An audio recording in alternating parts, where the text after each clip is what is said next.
We watched the new Mr. Beast video. Yeah. Where he kept a pilot on a jet for 100 days, and if the guy could stay on the jet for 100 days, he got to keep the jet. And am I crazy, or would that just be so easy?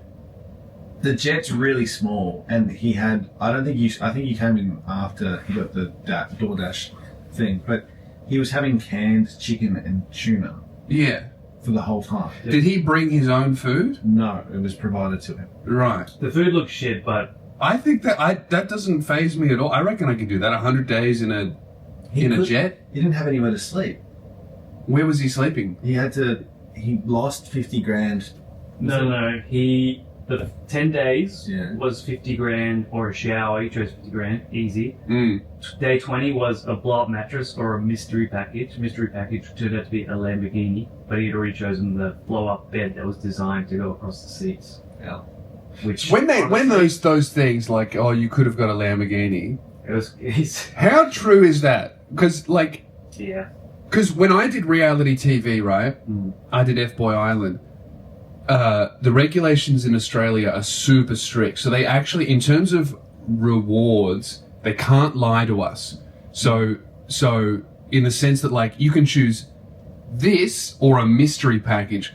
The mystery package has to be like written in stone and documented so that we can't, because if I'm a producer, I want to make a really good video, I would go, you could have blow up mattress or mystery package.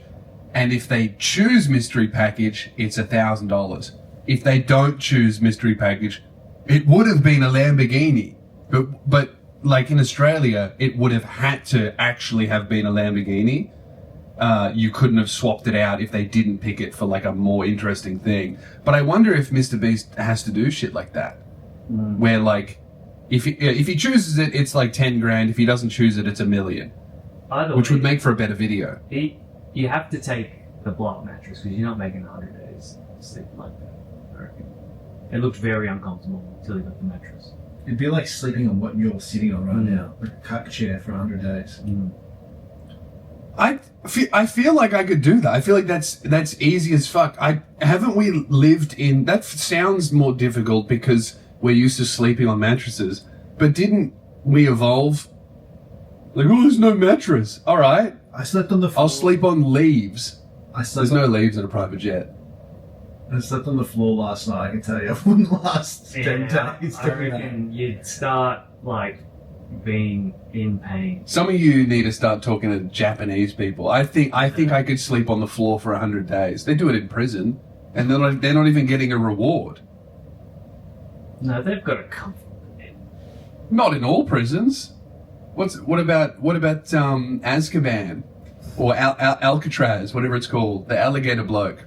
You know, the prison you go to if you're brown and you want a better life for yourself. Alligator Auschwitz. Yeah, alligator Auschwitz. No, I actually, as an aspiring immigrant, I actually approve of it. And if you don't fill out a form, you should be put to death. And I think the alligator Auschwitz flooding so easily is good for them because it gives them an opportunity to learn how to swim. So they're actually upskilling. That's black people, not Mexicans.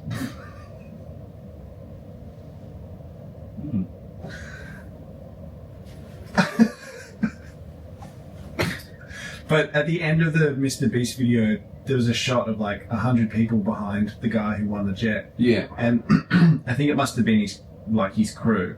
They were all so ugly.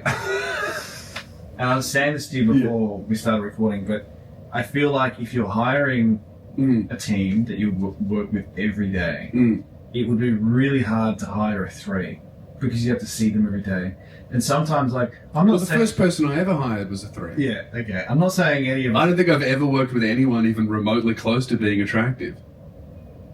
But you haven't ever hired... I only hire uglies. There's been low self-esteem, you get a lot of hard work out of it. There's been a handful of fuggos in our... Fuggos? But you've never hired a 3. They've always been a level of... I'm trying to think if a 3's ever applied. Yeah, we interviewed a couple times. Yeah, we did, yeah. But I'm trying to think, did they not get the job because they weren't hot? If if the Australian Government Hiring Standards Commissioner is listening, no. I don't. No, I think you're right. I would like. I mean, that's just pretty privileged, isn't it? You don't have to be a 10, but you have to be able to look better than you do usually. You have to be able to dress up. You have to be able to look up. Do you know what I'm... So what I'm hearing from you, Keelan, is no severely disabled people should work with you. Did not say that. I just mean... They can be disabled, but they got to have a good rack, what you're saying. I think you can... Like Hot Wheels. You can come to work in trackies with bed hair, not having put moisturiser on your face that morning. That's okay. Mm-hmm. But as long as, if we go out together as a group on the weekend... We all look fuckable. You look a little bit better. You're starting to sound like that CEO that went to the Coldplay concert. I just think there needs to be standards. I think, as someone who has employed and worked in the online space, very difficult to find, firstly, normal people that are interested in working behind the scenes of a YouTube channel. Secondly, normal people who know how to like shower. It's a very Discord heavy, like every YouTube edit. I've been blessed with some normal people that have worked with me. In fact, I think that's a requirement to be able to make any sort of online content that isn't like Minecraft videos. Like if you're making Minecraft videos and you want a good editor, like you really want a pedophile, because they're going to do the best job.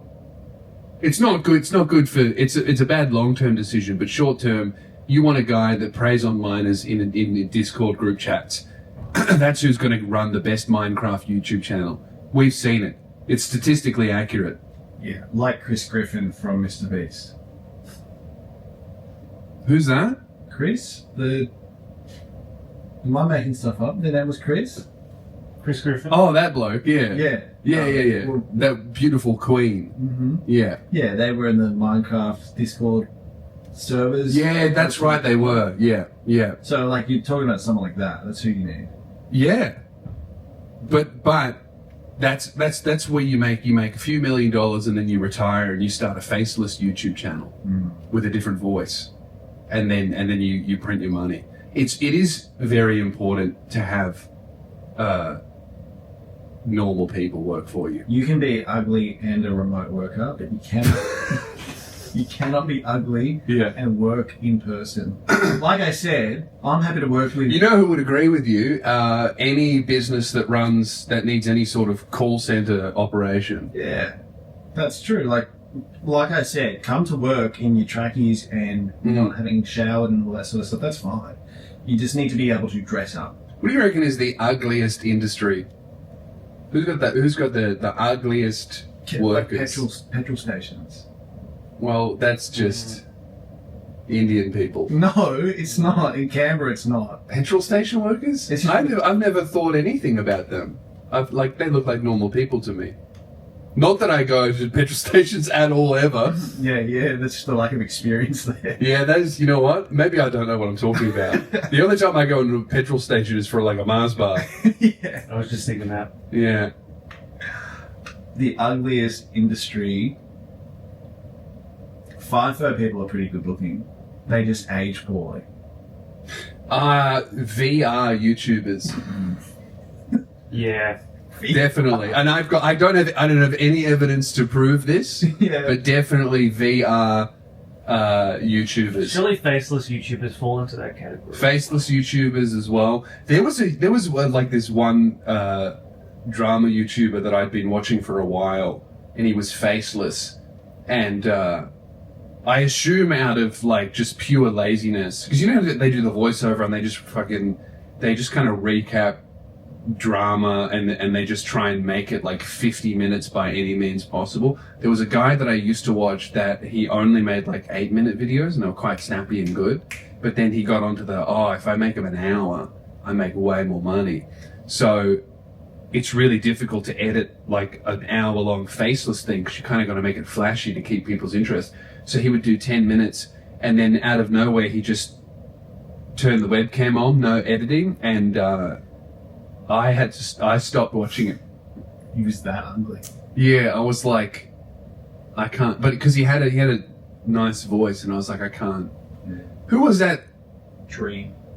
No, the other guy with the really cool, sexy voice. Oh, Corpse husband. yeah. Corpse husband, and then everyone found out that he was like a 4.5, and they were like, and he quit because everyone so badly wanted him to be fuckable. Mhm. I think maybe faceless YouTubers and VR YouTubers are not the ugliest people, but they have they disappoint the most because people think, oh, they're gonna be at least this hot. And then if they come out looking like a normal person, because let's be real, Dream he's not ugly. I know, it's just like The reason why his face reveal got such a negative reaction was because he so clearly thought he was hot, and that's what repulsed everyone because he was like, I've got to, like when I did my face reveal, I had a jawline to reveal. Imagine if I did it like this. Yeah. I would have been eaten alive. Dream is still making videos. His last video got 10 mil views. Really? He is crushing it. That's crazy. It was looking dicey there for a while. Well, yeah, because the face reveal, you know what? That's what's so funny about that is he put his face away and the views started racking up again. Some people aren't meant to face reveal. But he had a lot of drama too. I don't know. But I feel like all that drama was like bullshit. A lot of it. It's, you know what he sounds like? He sounds like he's like a manipulative and shitty friend. But not like evil. Pretty rough when you start out. Yeah, because he was like 16 when he started making videos. Younger? I don't know. Here's the thing about Dream. He was a very obese, fat kid, loser, obsessed with Minecraft, and then he became super, incredibly famous, and then he helped a bunch of people who are like kind of naturally good-looking or normal-looking become famous. He was probably just seething with like jealousy and self-loathing and just wanted to control the success of other people that he thought he created from scratch, that he thought couldn't do it without him, that obviously could. And while he was... Because what's funny about Dream is like that face reveal was hyped up for so long, you know he was just like hitting the gym, being like, I can't face reveal and be 200 kilos. I got, like, they all think I'm hot, I must get hot. And then he lost, man, he must have lost stacks of weight and was like, all right, now I'm hot. But what he failed to realize was he wasn't hot, he was greatly improved. You know, like he made a huge, drastic improvement, and good on him, and he looked so much better than he used to look. But unfortunately, that just moved him from a 3 to like, you know, a 6.5. I think good on him. Yeah, we love Dream.